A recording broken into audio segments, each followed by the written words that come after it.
Baik Ustaz, kita lihat juga ada informasi lainnya berikut ini. Ini lantaran tidak mengantongi izin keramaian, balapan motor di Tanjung Pinang, Kepulauan Riau dibubarkan paksa. Kegiatan yang berpotensi menimbulkan kerumunan dapat jadi penyebaran COVID-19. Polisi membubarkan ajang balapan road race di Jalan Dompak, Tanjung Pinang, Kepulauan Riau. Petugas menghentikan kegiatan balap motor tersebut selain tidak mengantongi izin keramaian, juga menimbulkan kerumunan massa yang dapat berpotensi terjadinya transmisi lokal virus corona di masa pandemi. Izin dari pihak kepolisian tidak ada, Pak. Tidak ada izin dari pihak kepolisian. Selama COVID ini tidak ada izin keramaian, tidak ada kegiatan-kegiatan yang memancing terjadinya kerumunan. Penyelenggara kegiatan balap sudah mendapatkan rekomendasi untuk menggelar balapan tersebut dan sudah berusaha untuk membatasi warga yang datang. Tapi secara legal, rekomendasi apapun penyelenggara sudah memiliki. Tapi memang jelas himbauan dari pemerintah untuk tidak ada kerumunan massa. Sejumlah warga yang menonton mengaku kecewa dengan pembubaran tersebut karena mereka sudah membayar tiket masuk sebesar Rp50.000 per orang. Febri Andrian Amoga melaporkan dari Tanjung Pinang, Kepulauan Riau. Itu dia, ngakunya kecewa Ustaz dibubarkan. Apalagi ini juga buat kebaikan bersama. Jelas-jelas tuh bisa menjadi transmisi Ustaz ya.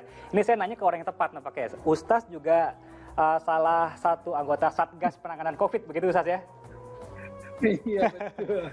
Ustaz, sebentar. Ini kan alasannya bosan di rumah. Nah, kira-kira Ustaz bisa ngasih gambaran ke termasuk saya ini, kira-kira kegiatan-kegiatan apa nih positif yang bisa dilakukan di rumah untuk mengisi waktu selama WFH ini misalnya?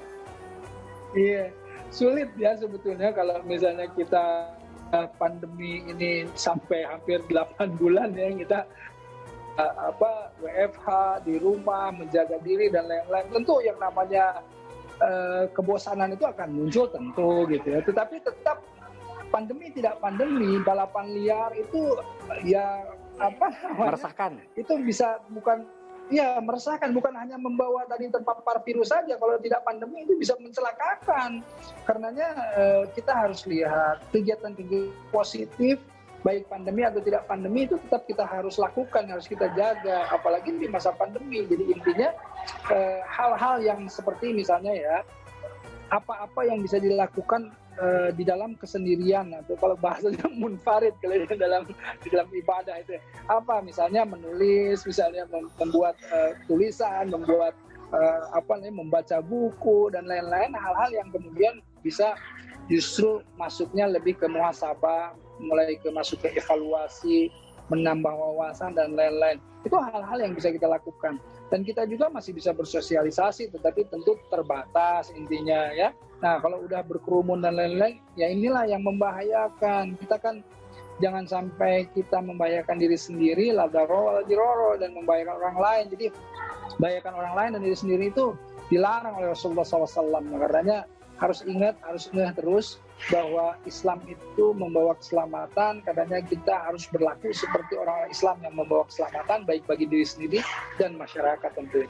Betul, manfaatkan fasilitas internet online begitu Ustaz ya untuk terus berkomunikasi dengan teman-teman. Baik, terima kasih Ustaz.